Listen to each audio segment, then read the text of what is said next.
स्वागत है आप सबका मेंबरशिप ओनली वीडियो में। और इससे पहले आज का वीडियो हम शुरू करें, मैं चाहूँगा कि जो हमारे नए मेंबर जिन्होंने ज्वाइन किया है तो उनका एक बार हम स्वागत कर लेते हैं, फिर हम किस्से की ओर चलेंगे। और सच में आज का किस्सा जितना खौफनाक है, जितना भयानक है, उतना ही अजीब भी है। अपने जितने भी मैंने किस्से सुनाए हैं मोर और लेस उसमें कुछ चीज़ें एक जैसी होती हैं। बहुत रेयर किस्से ऐसे होते हैं जिनमें कुछ चीज़ें अलग होती हैं, वो मैं मेंशन भी कर लेता हूँ, लेकिन ये सबसे अलग थी भाई। इसलिए फिर मैंने सोचा कि इसको क्यों ना मेंबरशिप ओनली के लिए ही रखा जाए। तो खैर सबसे पहले तो शुरू करते हैं हम अपने जो नए मेंबर्स हैं उनके स्वागत से। और हो सकता है कि कुछ पुराने मेंबर्स का नाम भी ले लूँ, क्योंकि अब मुझे याद नहीं कि पिछली वीडियो में मैंने किन किन का नाम लिया था, किन किन का भूल गया। तो अगर कोई नाराज़ हो जाएगा तो फिर ये नहीं सहा जाएगा मुझसे। तो कविता सिंह चौहान जी ने ज्वाइन किया है, थैंक यू कविता जी, और बहुत बहुत धन्यवाद। साथ के साथ स्वागत है आपका। Then Pushpa Rai ji, Anamika, Prachi Karve, rejoin. हाँ, यहाँ तक मुझे याद है कि इसके बाद फिर जितने भी मैंने नाम लिए थे सब ने ज्वाइन किया है और इनका सबका मैंने नाम ले लिया है।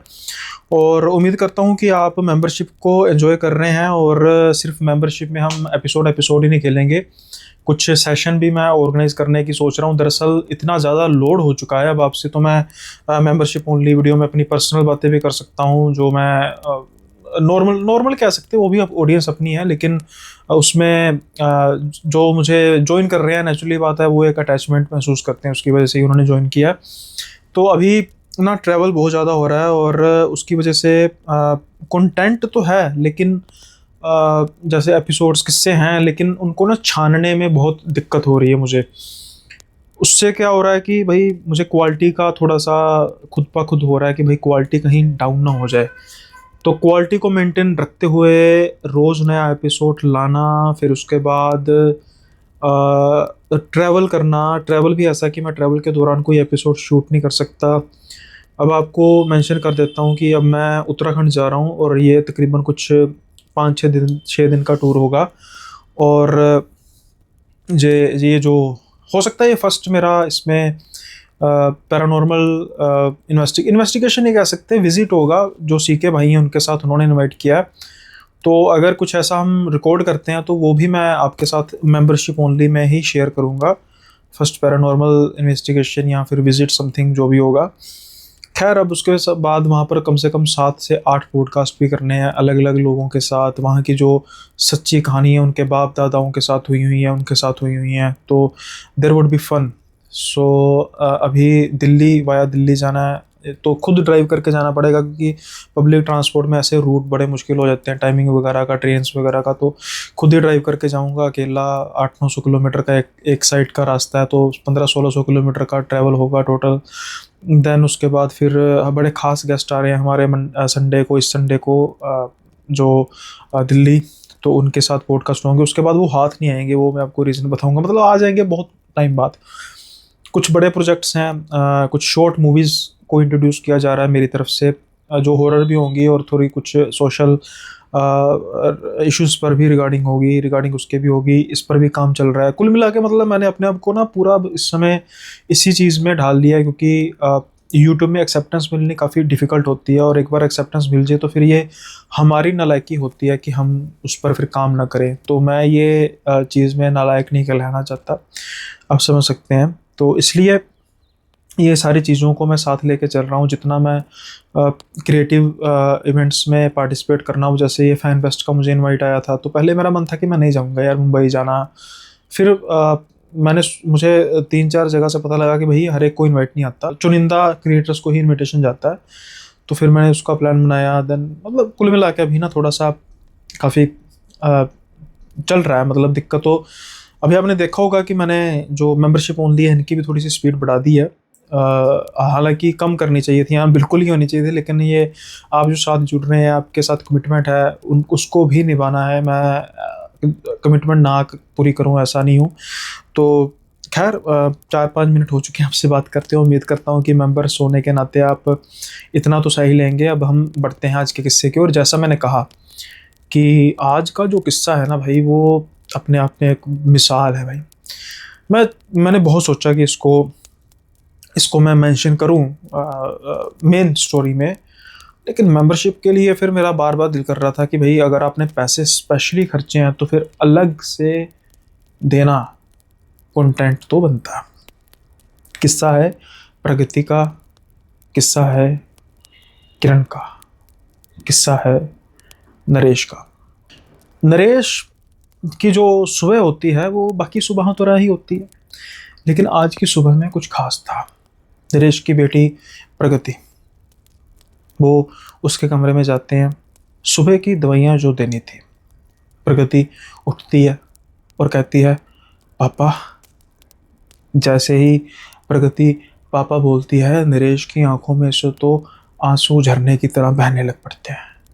आप सोच रहे होंगे कि भाई एक बेटी ने अपने बाप को पापा पिता कह के बुलाया है तो इसमें रोने वाली क्या बात है। बात है, बहुत बड़ी बात है। कारण यह है कि आज से कुछ महीनों से जो बेटी है नरेश की प्रगति, वो अपने पिता को पापा बोल ही नहीं रही थी। वो कह रही थी कि अंकल मुझे आप अपने घर क्यों नहीं जाने देते। क्या बात है अंकल, अपने ही पिता को। माजरा क्या है? क्या कहीं सौतेली बेटी थी, किसी रिश्तेदार से अडॉप्ट की थी, उसको पता लग चुका था कि ये मेरे सगे पिता नहीं है? नहीं नहीं, ऐसा कुछ नहीं था। नरेश तो उनके सगे पिता ही थे। माँ प्रगति की कुछ साल पहले गुजर चुकी थी। लेकिन जैसा मैंने कहा, जब नरेश सुनते हैं अपने बेटी से काफ़ी महीनों बाद पापा, तो आंसू रोक के नहीं रुकते। लेकिन ये सब माजरा क्या था? माजरा शुरू होता है कुछ महीने पहले। प्रगति अपने पिता की लाडली बेटी, लेकिन इतना भी लाड प्यार नहीं होना चाहिए कि बच्चे बिगड़ जाए। शायद बिन माँ की बच्ची थी। पिता का प्यार इतना था कि अब प्रगति कुछ बिगड़ने लगी। आज़ादी के नाम पर वो चाहती थी कि उसके पिता उसको कोई सवाल न करे, कुछ ना पूछे, वो कहाँ जा रही है, कहाँ से आ रही है, कितने बजे जाएगी, कितने बजे आएगी। लेकिन एक कंसर्न फादर होने के नाते नरेश का ये दायित्व था कि उससे पूछे। वहीं दूसरी ओर ये सब बातें रोकना टोकना प्रकृति को ऐसे लगता था कि उसके पाँव में जैसे जंजीरों को बांध दिया गया। धीरे धीरे बेटी और बाप दोनों में एक तरह की फ्रिक्शन आने लग पड़ी। अब कुछ हद तक जब नरेश ने अपने रिश्तेदारों से बात की, अपने दोस्तों से बात की, उन्होंने भी कहा कि भाई ये उम्र ही ऐसी है, 18 साल की उम्र है भाई, बच्चे मतलब उनको पसंद नहीं आता, तो तू भी बहुत ज़्यादा रोका टोका ना कर। और पहले भी तुझे हम टोकते थे कि जब बच्चे होते हैं तब थोड़ा सा कस के रखना चाहिए, लेकिन तब तो हमारी बात मानता नहीं था। एक ही तो मेरी बेटी है, माँ इसकी जा चुकी है, अब थोड़ी सी बच्ची खुलने की कोशिश कर रही है, तो बस हाँ ये ध्यान रख कि कोई ड्रग्स वगैरह के चक्कर में ना पड़ जाए, कोई मिसयूज़ ना हो जाए, अदरवाइज़ उसको ऐश करने दे। खैर, अमीर घर की लड़की थी, गाड़ी अपनी उसकी खुद की थी। अब बच्ची पढ़ने में तो लायक थी, लेकिन उतनी ही लायक पार्टी वगैरह करने में भी थी, दोस्तों के साथ पार्टी करना, कभी कभी ग्रुप स्टडीज़ भी करना। तो कुल मिला के जब उसके नंबर बहुत अच्छे आते थे तो कहीं ना कहीं नरेश का जो गुस्सा था वो शांत हो जाता था कि ठीक है, बच्ची पढ़ भी तो रही है। अगर कुछ बुरी आदतों में पड़ी है तो नेचुरली बात है, पढ़ाई को सीधा इफेक्ट पड़ता था, लेकिन उसके नंबर हर साल ज़्यादा से ज़्यादा होते। अब नरेश को कुछ आदत सी पड़ गई थी। कभी उसकी बच्ची रात के 10 बजे घर आती, कभी उसकी बच्ची 11 बजे घर आती। नरेश को अब बहुत ज़्यादा फ़र्क पड़ता नहीं था। शायद उसको इस बात का विश्वास हो चला था कि बच्ची किसी गलत काम में नहीं पड़ी। लेकिन इस बार नरेश को 10:30 बजे के आसपास एक फ़ोन आता है। फ़ोन उसकी बेटी का था।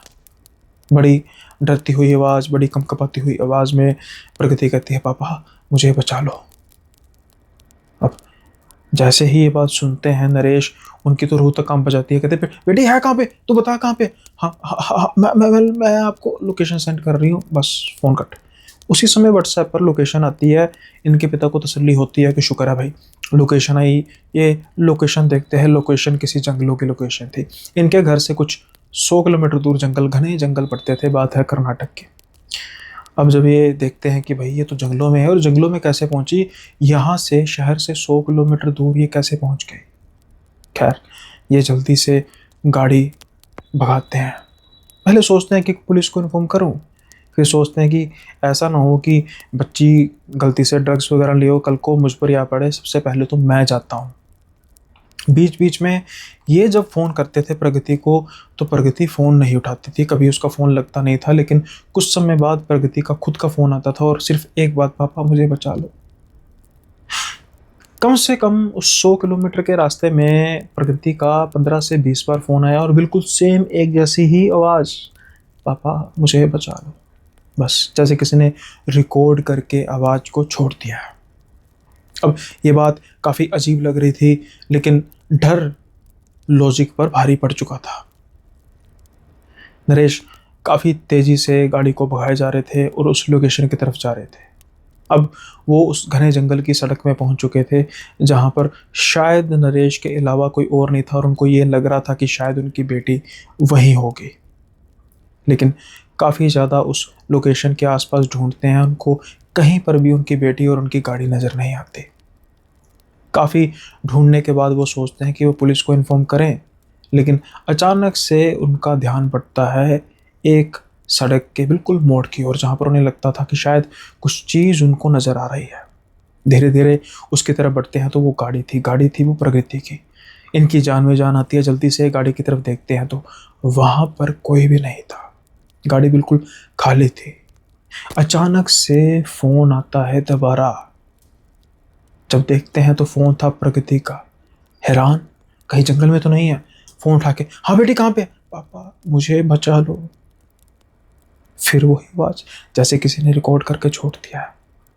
खैर ये जल्दी से जंगल में इधर उधर भागने लग पड़ते हैं। कुछ ही दूरी पर जाकर कोई इन्हें ज़मीन पर गिरा हुआ मिलता है। इनकी जान में जान आती है, डरते भी हैं कि जैसे कोई लाश की तरह पड़ा हुआ है। लेकिन जैसे ही पास आके देखते हैं तो वहाँ पर उसको पलट कर देखते हैं, लड़की थी लेकिन वो प्रगति नहीं थी। हालांकि ये उसको अच्छे तरीके से जानते थे, ये उसकी दोस्त थी किरण। ये यहाँ पर यानी इसके साथ थी। ये जल्दी से किरण को उठाते हैं, गाड़ी के अंदर बिठाते हैं और फिर से प्रगति को ढूंढने लगते हैं। उससे पहले किरण को उठाने की कोशिश करते हैं, लेकिन किरण बेहोश पड़ी हुई थी। इसलिए ये अब दोबारा से जंगल की ओर भागना शुरू करते हैं। कुछ ही देर बाद उन्हें नजर आती है प्रगति। प्रगति को उठाकर देखते हैं, प्रगति उठती नहीं है। ये जल्दी से प्रगति को उठाकर गाड़ी में बिठाते हैं और गाड़ी स्टार्ट करके जल्दी से भगाना शुरू करते हैं और साथ के साथ ही पुलिस को फ़ोन कर देते हैं। हॉस्पिटल पहुंचते हैं, तब तक पुलिस भी हॉस्पिटल पहुंच चुकी थी सारी बात का मुआयना करने। तब तक टेस्ट वगैरह हो चुके थे, दोनों लड़कियां बेहोश थीं, लेकिन कोई ड्रग्स का कोई कुछ नहीं था, कोई इन्फ्लुएंस नहीं थी ड्रग्स की। अब दोनों बेहोशी की हालत में थी। किरण के माता पिता को भी इन्फॉर्म किया जाता है, सबके टेस्ट किए जाते हैं कि इन केस ऑफ एनी कुछ किसी ने गलत तो नहीं किया लड़के ने, तो सब कुछ ठीक था, एवरीथिंग वाज ओके। तो अब उसके बाद फिर बेहोशी की हालत में ही प्रगति को घर ले जाया जाता है। डॉक्टर कहते हैं कि प्रॉब्लम तो कोई नहीं है, बस शायद कोई सदमे में बेहोशी हो गई और हमें सारा बीपी वगैरह सब ठीक है, तो आप लेके जा सकते हैं घर में। थोड़ा सा माहौल ठीक होगा तो होश आएगी तो ठीक महसूस करेंगी, एकदम से डर नहीं जाएंगी।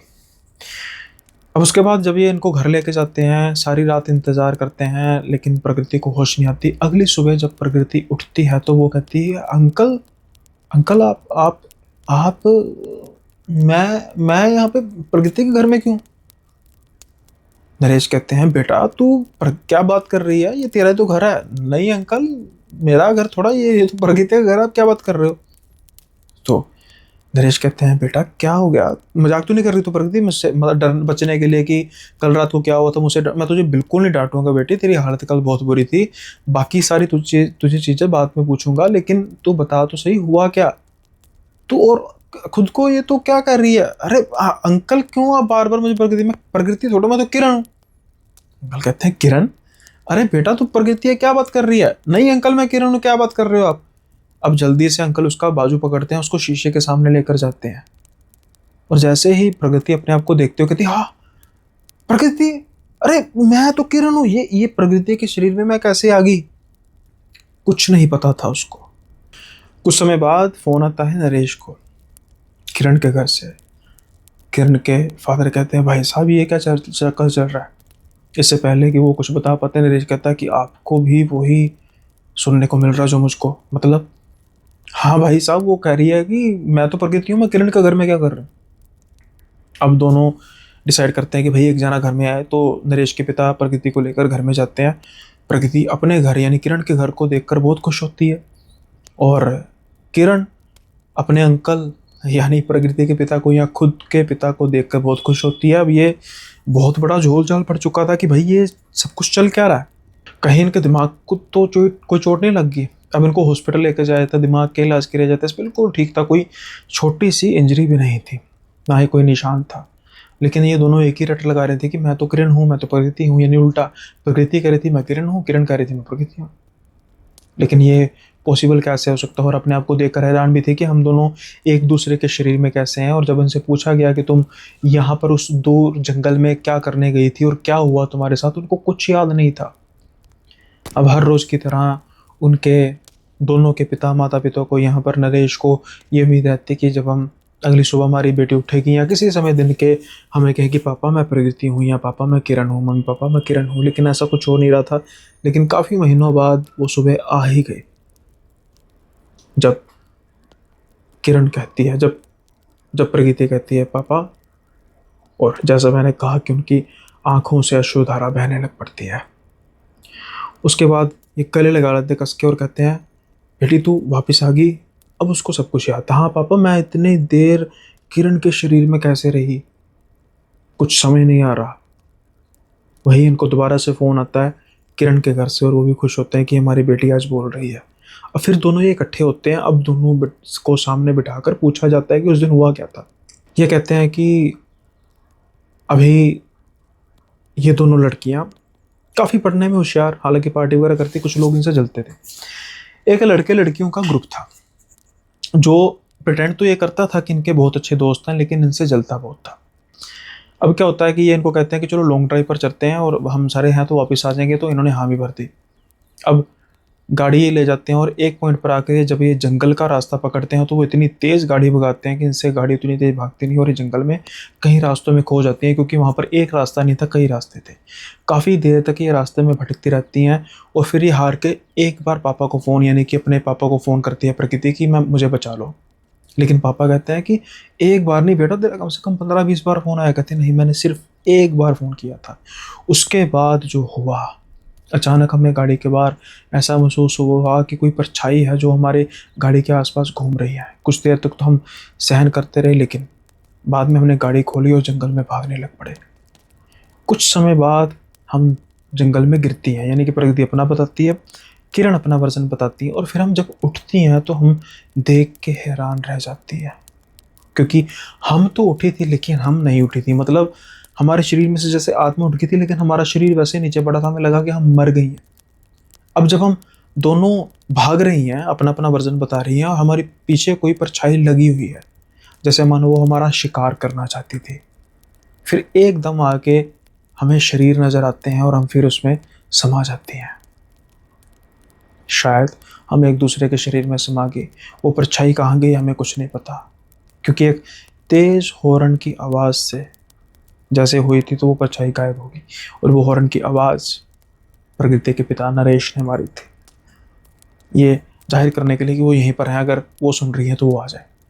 शायद वो हॉर्न की आवाज़ से परछाई किसी न किसी तरीके से वहाँ से भाग गई और इनकी जान बच गई, नहीं तो इनकी आत्माओं का शिकार हो जाता। लेकिन एक गलती होगी, दोनों की आत्माएं एक दूसरे के अंदर चली गई। अब कैसे वापस आई इसका कुछ पता नहीं, लेकिन बस जैसे भी वापस आई, इनके घर वालों ने शुक्र मनाया। कहा था ना, बहुत अजीब किस्सा है। ऐसे ही किस्से आपको मेंबरशिप ओनली में मिलते रहेंगे।